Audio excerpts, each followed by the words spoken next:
Hello, and welcome to Universal Design for Learning, EDID 6400. This is my training video on best practices of UDL, and I will be taking you through this. My name is Ashford Tambi.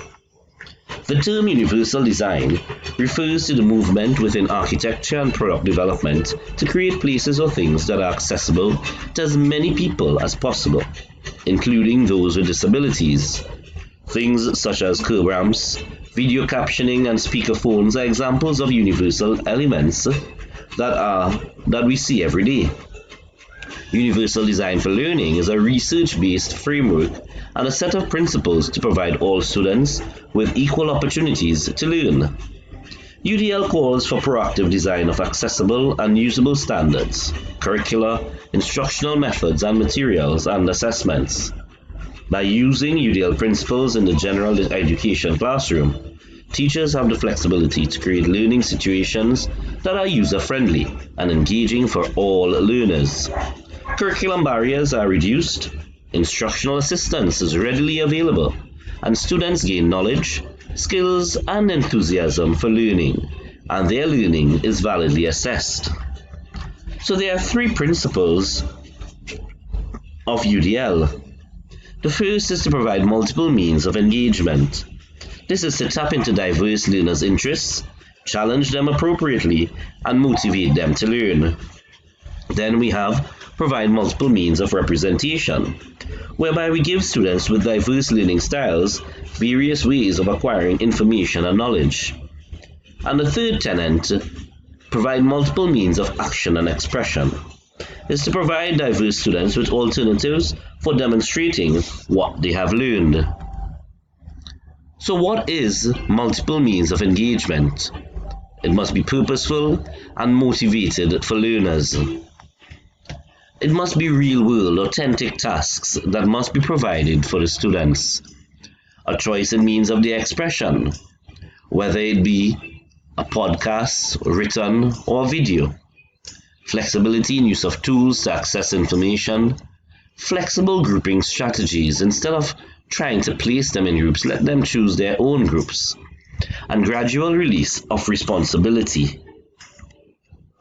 Then we have multiple means of representation. For resourceful, knowledgeable learners, present information and content in different ways.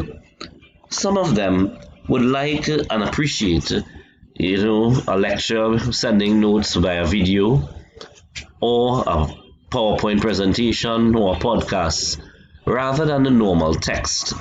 So therefore, some examples could be to read aloud, highlight important phrases that might be integral in the course for the student, perhaps listen to audio, a text-to-speech app, multimedia glossary, or even language transition tools. And our third tenet, provide multiple means of action and expression. Strategic, goal-directed learners.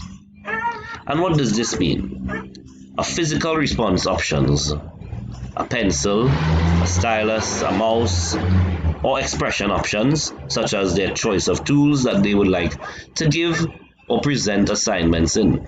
Students should not only be made to write assignments, but they have the opportunity to present their assignments, whether it be written, a video, a podcast.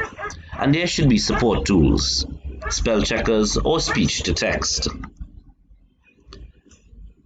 This is just a tip of the iceberg, but UDL, they reach and engage the maximum number of learners.